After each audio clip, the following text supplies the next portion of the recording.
Pour commencer avec un fait d'actualité, l'affaire Benalla est encore une fois de plus révélateur des magouilles politiques qu'il y a autour des affaires qui se perpétuent depuis longtemps et depuis un nombre considérable d'années, pour ne pas dire de décennies, de siècles, de millénaires. Et moi, je suis fatigué de savoir que le peuple, la population réagit toujours de la même façon, parce que c'est le premier point que je vais aborder. Je pense que les pouvoirs politiques euh, font des calculs à la façon d'un jeu d'échecs, euh, où ils calculent des coups à l'avance, dans le sens où ils ont appris la psychologie humaine et après ils n'ont plus qu'à s'y adapter dessus pour mieux manipuler la population. C'est-à-dire que, par exemple, si on sent que là il y a un scandale qui est un peu trop énorme, qui est trop flagrant, ben, les politiques vont appliquer le principe du fusible. C'est-à-dire qu'ils vont faire sauter une tête ou un haut dirigeant pour faire croire que la justice existe en politique alors qu'elle n'existe pas vraiment. Sinon, un autre exemple, c'est que par exemple, euh, ils vont,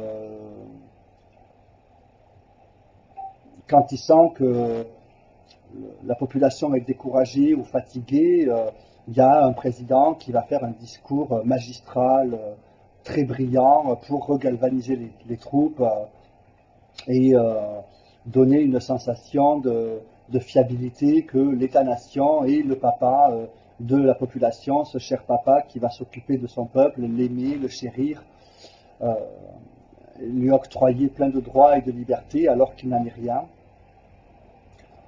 Quand on sait que des personnes qui travaillent 35 heures par semaine, qui gagnent le SMIC, ont du mal à boucler leur fin de mois et à manger à la fin du mois, comment ne pas trouver scandaleux que des gens qui travaillent à temps plein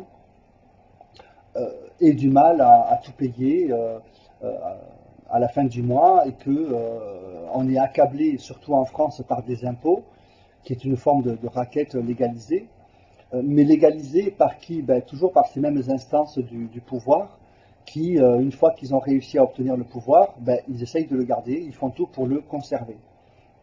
Ça, c'est le deuxième principe que je voulais expliquer parce que je trouve qu'il n'est pas assez présent sur le net, sur la toile, hein, de savoir que c'est le principe du verrouillage des pouvoirs.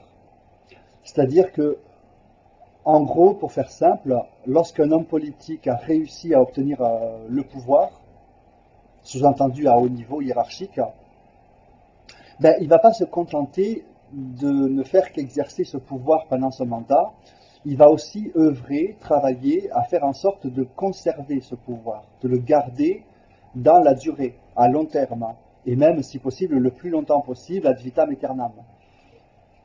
Euh, donc pour cela, il y a tout un tas de techniques que j'assimile à des techniques mafieuses qui sont utilisées par le pouvoir politique pour conserver le pouvoir.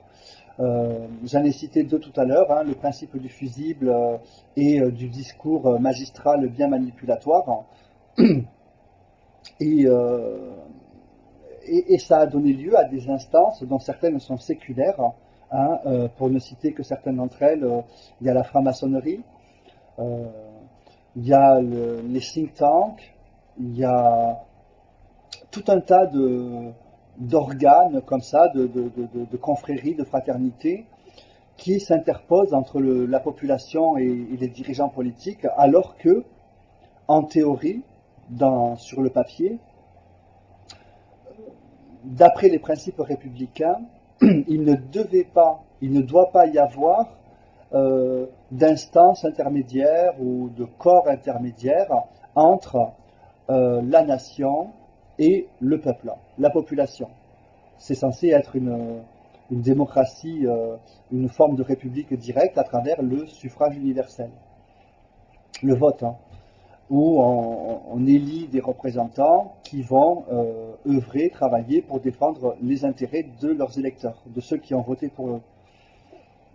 En réalité, c'est une gabegie, encore une tromperie, parce qu'il y a une citation d'un personnage assez célèbre qui s'appelle Sieyès, qui, juste avant la Révolution française, avait dit que nous, alors nous, c'est ceux qui allaient prendre le pouvoir, c'est-à-dire la classe bourgeoise et la franc-maçonnerie, nous n'avons pas à craindre le suffrage universel, car les gens voteront comme on leur dira. Et plus de 2 siècles après la Révolution, ce qu'il dit se vérifie encore aujourd'hui, parce que, j'ai envie de dire, il suffit de mettre en place des outils de maintien du pouvoir pour que, je dirais que l'organe politique des vrais dirigeants continue leur malversation et leur enrichissement personnel égoïste, dans le sens où, parmi ces outils, il y a l'illusion de démocratie, et d'ailleurs il y a souvent un amalgame qui est fait quand on écoute les discours des politiques. Ils ont tendance à associer les deux termes, république et démocratie. En réalité, déjà, c'est pas le même système, c'est pas le même principe de gouvernance. Déjà, c'est pas la même chose, mais on l'assimile quand même pour donner une illusion de liberté au peuple. Et là, je rentre dans une considération d'ordre psychologique, c'est-à-dire que il y a une autre citation qui dit « Le fascisme, c'est ferme ta gueule, la démocratie, c'est cause toujours ». Alors si je décortique un tout petit peu la citation, dans le fascisme, bon, on n'a pas le droit de la ramener ou d'exposer une quelconque velléité verbale contestataire, sinon on se fait fusiller. Tandis que dans la prétendue démocratie, on a le droit de donner ses opinions, même si celles-ci sont en désaccord avec la ligne politique gouvernementale. Et en cela, c'est fallacieux dans le sens où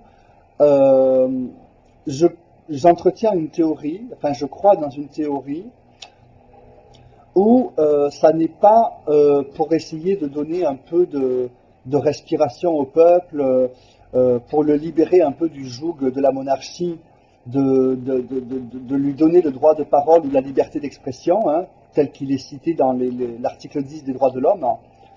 Tout citoyen a le droit à la liberté d'expression, pourvu que ça ne trouble pas l'ordre public, etc. Moi, je suis persuadé que c'était encore une stratégie, une manœuvre manipulatoire, dans le sens où, psychologiquement parlant, lorsque quelqu'un exprime une contestation ou un désaccord avec le système ou le gouvernement en place, ben, il suffit en psychologie, c'est connu que bon, ben, la personne va vider son sac, elle va crier, s'époumoner, hurler, ah, c'est politique, c'est tous des salauds, c'est tous des vendus, c'est tous des corrompus. La personne va vider son sac et puis au bout d'une heure ou deux, ben, qu'est-ce qu'elle va faire? Elle va s'essouffler, elle va se fatiguer, et puis après, ça peut être un jour après, 2 jours après, 3 jours après, même 2 ou 3 mois après, la personne va retourner à sa petite vie quotidienne, parce que ça y est, elle aura vidé son sac et donc elle aura dégagé hors d'elle ces sentiments négatifs qui l'insupportent et elle va retrouver sa sérénité. Moi, je le vois dans le sens d'une technique de manipulation, la liberté d'expression, parce que ça ne nuit pas à l'exercice des pouvoirs politiques qui ont par là même trouvé une astuce très ingénieuse, très intelligente, de donner l'illusion de pouvoir faire changer les choses par la contestation verbale. Voilà l'un des points que je voulais citer, parce que de toute façon, il faut savoir que, à mon avis, à mon sens, le combat, si on sort dans le cas où on sort de jouer le jeu de la contestation verbale par l'exercice de ses pouvoirs politiques citoyens, c'est-à-dire passer par des pétitions, faire valoir des revendications pour diriger la vie d'une cité, d'une ville, quand quelqu'un, je sais pas moi, demande la construction d'un hôpital, d'une crèche ou la rénovation d'un bâtiment, etc., etc. S'il passe par les voies légales, il va devoir remplir des formulaires, faire valoir, défendre par des arguments le bien fondé de sa demande, de sa revendication, de sa démarche. Ça, c'est la démarche citoyenne actuelle. Tandis que je pense malheureusement que dans le cas inverse, dans le cadre, lorsque les pouvoirs politiques refusent d'accéder à la demande d'un citoyen, celui-ci va se mettre à contester ou à exprimer son désaccord de façon plus ou moins virulente. Hein. Là n'est pas le propos, c'est pas ça l'essentiel. Ce que je voulais dire par là, c'est que le combat entre le peuple et les instances dirigeantes est inégal. Il est inégal parce que une fois que le peuple, que ce soit de façon individuelle ou même en groupe, s'est essoufflé quand on sait que par exemple une personne a travaillé 35 heures par semaine, ben, une fois que la personne a travaillé 35 heures par semaine, après elle a besoin de dormir, de se reposer. Tandis que côté gouvernement, ben, lorsqu'un policier, par exemple, un policier a travaillé pendant la journée et qui va se reposer la nuit, ben, il est remplacé par d'autres collègues la nuit. Autrement dit, l'exercice du pouvoir des forces de l'ordre est maintenu, s'exerce de façon permanente. Il n'y a jamais de fin, il n'y a jamais de... C'est perpétuel. Voilà. Tandis que le peuple, lui, n'est pas organisé. Moi, à une époque, j'ai voulu m'intéresser au mouvement dissident, politique. Je me suis aperçu que il y a eu des débats ou des propositions, des idées lancées comme ça de vouloir essayer de réunifier tous les mouvements dissidents qui étaient un peu disparates et hétéroclites pour essayer de les fédérer, pour avoir plus de puissance, puisque selon le proverbe l'union fait la force, ils pensaient qu'ils auraient plus de force et de pouvoir d'action s'ils se fédéraient dans un seul mouvement réunifié. Eh bien, ça n'a pas marché. Ça n'a pas fonctionné. Parce que il y a eu soit plusieurs raisons qui ont empêché l'unification de ces mouvements. Il y a eu d'abord des batailles d'ego, en gros, c'est-à-dire pour savoir qui serait le chef, le leader de ce mouvement réunifié, où chacun y est allé de sa petite querelle de chapelle en disant c'est moi le mieux placé pour être le chef, non c'est moi, pour telle ou telle raison, à chacun d'exprimer ses arguments pour essayer de faire valoir son ego. La deuxième raison,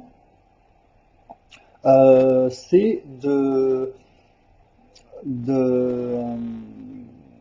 C'était quoi la deuxième raison? De ne pas... comment je peux dire ça? Il y a eu les batailles d'ego, il y a eu aussi le fait que chacun n'était pas d'accord sur les idées à défendre ou à revendiquer. C'est-à-dire que certains voulaient remplacer le système actuel néolibéral par un autre système et ils n'étaient pas d'accord entre eux sur l'avènement d'un nouveau système qu'ils voulaient instaurer. Ou alors ils n'étaient pas d'accord aussi sur les modalités d'intervention. Est-ce qu'il faut faire de l'activisme pur et dur? Est-ce qu'il faut passer par les voies de négociation? Est-ce qu'il faut essayer de parlementer? Est-ce qu'il faut essayer de faire la guerre civile, l'insurrection? Voilà. Donc ils n'étaient pas d'accord sur les modalités. Ces trois raisons-là ont fait que ça n'a pas pu se faire. Hein. Et donc ça prouve bien que même en allant jusqu'à des organes ou des mouvements dissidents, ils sont incapables de s'organiser et le peuple faisant ça, le pouvoir politique s'en gargarise, il jubile de voir notre incapacité à s'organiser pour essayer de mettre en place une quelconque forme de résistance politique, parce que eux, de leur côté, hein, ils ont compris depuis longtemps qu'il faut maintenir une hiérarchie avec... il faut planifier finalement. C'est le principe de la planification et de l'organisation. on nomme des gens à tel poste qui représente telle fonction, qui représente l'expression de tel ou tel pouvoir, et le tout imbriqué, fusionné, représente un organe quasi impossible à déstabiliser ou à détrôner. Donc j'ai envie de dire par cela même, et ça joue le jeu du verrouillage des pouvoirs, que ils ont gagné la partie. En tout cas, à l'heure actuelle, en l'état actuel des choses, sur un plan strictement politique, ils ont gagné la partie. L'autre point qui pourrait peut-être, d'un autre côté, faire pencher la balance de l'autre côté, c'est-à-dire on peut rêver à des idéaux de changement d'ère ou de changement de paradigme de gouvernance ou de fonctionnement d'un nouveau système. Je vois deux points. Le premier, c'est l'Internet, et le deuxième, c'est la pollution. Alors, l'Internet, c'est que, pour moi, ça représente une sorte d'épine dans le pied du pouvoir, parce que depuis l'avènement d'Internet, il y a eu beaucoup plus de révélations sur des scandales ou des techniques mafieuses des dirigeants politiques ou financiers ou autres qui ont éclaté au grand jour. Et d'ailleurs, je précise au passage que certaines affaires sont tellement énormes que même les conspirationnistes ont du mal à y croire tellement que c'est énorme, ce qu'ils ont pu faire ou ce qu'ils ont fait dans le passé. Peut-être que vous aimeriez que je cite des exemples, mais sinon on peut citer ce que fait la CIA. Voilà, je vous renvoie à ce que fait la CIA. Hein. Même dans Wikipédia, il suffit de lire ça. C'est complètement scandaleux. Je vois pas où est l'amour là-dedans. Bref. En tout cas, Internet est une épine dans le pied du pouvoir parce que peut-être que les dirigeants ne s'attendaient pas à ce que autant de scandales ou d'affaires des coulisses du pouvoir soient révélées au grand jour à travers les fameuses théories conspirationnistes, dont certaines sont vraisemblablement vraies, exactes, authentiques. Et la deuxième épine dans le pied, le deuxième problème qui est plus flagrant, celui-là, qui est plus visible parce on ne peut pas le cacher, c'est la pollution. C'est-à-dire que, pour faire un bref rappel, un bref résumé, le système néolibéral, par le principe de la maximisation des profits, de la rentabilité maximale des entreprises, au détriment de la sauvegarde de la planète, a tendance à beaucoup polluer. On voit aujourd'hui des océans, les océans qui sont remplis de déchets, de plastique, des sacs plastiques, des bouteilles, des pailles, que mangent d'ailleurs les poissons, les tortues, etc., et qui les tuent, qui détruit la diversité de la faune marine et même terrestre. Ça fait faire des prises de conscience à de nombreux citoyens qui essayent de soit de trouver des moyens de dépollution, soit en ramassant les déchets dans les mers ou sur terre, soit en essayant d'avoir une attitude citoyenne par le tri des déchets, par le fait de consommer intelligemment, en n'achetant pas de produits jetables ou des produits inutiles, en essayant de réduire pas leur train de vie, mais enfin leur train de vie ou leur comment on appelle ça, le principe du niveau de vie qu'ils essayent de réduire un peu vers le bas. C'est ce qu'on a appelé le principe de la décroissance.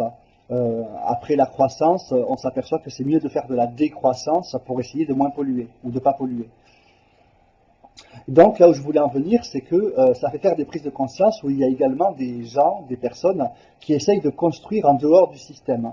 Et donc, ça donne lieu ça se concrétise par des gens qui rachètent des terrains agricoles à bas prix, qui forment des petites communautés où ils essayent de vivre de la façon la plus bio possible, où ils essayent de vivre en autarcie pour essayer de créer des petits systèmes en dehors du grand système néo-capitaliste.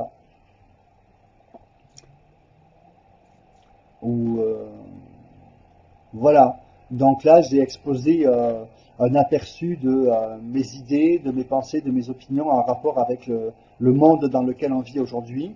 Et je terminerai par un autre concept que j'ai appelé le syndrome de Sargeras. Mais j'en parlerai dans une autre vidéo. Voilà. Merci de m'avoir écouté et bonne journée.